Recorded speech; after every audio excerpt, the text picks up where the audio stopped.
আরেকটা বিষয় হচ্ছে, আপনি কি জানেন এখানে কোনো মাইনর কোনো ছেলে মেয়েরা আসে? না, মাইনর 18 বছরের নিচে। 18 বছরের উপরে। আজকে দেখা গেছে যে কয়েকজন মাইনর ছিল, মানে এটা কি আপনি জানেন? না, আমি আজকে জানি না। আজকে তাহলে তো ভ্যালেন্টাইন ডে, আজকের কথা আলাদা, আমি কইতে পারি না, এমনিও জানি না। তবে 18 বছরের নিচে কারোর ভাড়া দেয় না। আচ্ছা, তাহলে আপনি কিছুই জানেন না, কিন্তু আপনার ছেলে জানে কলকাতা থেকে ব্যবসা করছে। কলকাতা এখানেই ছিল, আচ্ছা। কবে গেছে?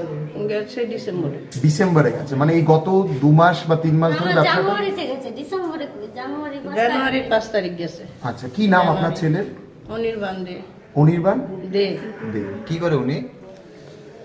ও তো টিসিএস এর চাকরি করে। TCS officer? হুম। কি ও কোন জায়গায় আছে পোস্টিং? এখন কলকাতায়, ও লন্ডনে ছিল। না, টিসিএস কোন টিসিএস, মানে ত্রিপুরা সিভিল সার্ভিস না ত্রিপুরা না, ত্রিপুরা টাটা না। কনসালটেন্সি? Consultancy। আচ্ছা আচ্ছা। হইতেছে। তো আমরা ক্লাবের থেকে যখন ওখানে ঢুকছি, যখন দেখছি এইভাবে পুলিশজন আইছে, ঢুকলাম, ঢুকে সেটা আমরা সবাই মিলে যখন সব ঘরের ভিতরে এই পরিস্থিতি। দুইজনকে পাওয়া গেছে। আপনারা কি আগে এই বিষয়টা জানতেন? না, আমরা জানতাম না। আগে কিছু কিছু খবর আসলো যে বেশি অভিযোগ আছে। কিছু কিছু খবর আসলো, কিন্তু তার কারণেই আজকে আমরা এভাবে ঢুকছি। সবই ঘরে যখন ঢুকি, কেউ কেউ ভাই, দুইজনকে আছে, কেউ ভাই কেউ বোন, ভাই, ভাই বোন। কেউ কেউ ভাই, কেউ কেউ বই। প্রথমে ভাই বোনকে, পরে কেউ আমার লোক তার সাথে এঙ্গেজ করে আসতো। এটা তো হয় না। এমনকি সব কতগুলো রুম হইবে? সব রুমে একটা এখানে প্রায় আমরা এখন 12টা রুম পাইছি। 12টা রুম পাইছি, 12টার মধ্যে একটা করে ছেলে, একটা করে মেয়ে। তো এই বাড়ির মালিক মানে কি বাড়ির মালিক মারা গেছে, ভদ্রমহিলা আসে নিচে, ওনার ছেলে বাইরে থাকে। আচ্ছা, তো ভাড়াটা কে দিতেছে? বাড়িটা ওনার মিস্ত্রি, বাড়ির মালিকের মিস্ত্রি দিয়েছে। আর এমনি কি কোনো ফ্যামিলি নাই?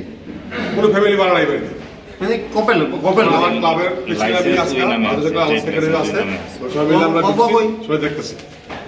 এখন আমরা প্রশাসনের লোক ডাকছি, আইনের কাজ করবো, আমরা তার সহযোগিতা করবো। এই বাড়িটাতে দীর্ঘদিন ধরে আমরা শুনতেছি অভিযোগ কাজকর্ম চলতেছে। বাড়ির যে মালিক উনিও এখানে থাকেন না, ছেলেও এখানে থাকেন না, কিন্তু রুম ভাড়া দিয়ে এখানে আজকে তো আমরা সচক্ষেই ঘটনা দেখলেন। আমরা দীর্ঘদিন খবর পাইছি, দীর্ঘদিন জানানো হয়েছে সবাই, কিন্তু তারপরেও কোনো অ্যাকশন দেখছি না। আসকে পাড়ার থেকে বিভিন্ন জায়গা থেকে কমপ্লেন গেছে, আমরা আইসি, পুলিশ লড়াই আনছি, পুলিশ সচক্ষে দেখছে। এই যে প্রত্যেকটা রুম ছোটো ছোটো রুম, দুজন করে কপেল, আজকে ভ্যালেন্টাইন্স ডে ভাড়া। কিন্তু আজকে আমরা ভারতবর্ষের দিনটা এত কালো দিন, আজকেই বিএসএফ মানে আসলো কতজন। আজকে যদি ভ্যালেন্টাইন্স আগরতলা শহরে এমনভাবে রুম ভাড়া দিয়ে একটা বাড়িতে রুম ভাড়া দিয়ে এমন করে, এটা কি হোটেল না বাড়ি? বাড়ি বাড়ি বাড়ি বাড়ি। তো এটা- তাইলে দেশের আইনকানুন কোন জায়গায় আছে? তো বাড়ির মধ্যে এরকম একটা ছোট ছোট রুম এদিক মানে দিতে পারে আপনাকে? এটা তো ব্যবসা। তা আপনার যে এলাকার থেকে আগে কোনো ধরনের কোন বহুতবার কমপ্লেন করা হয়েছে।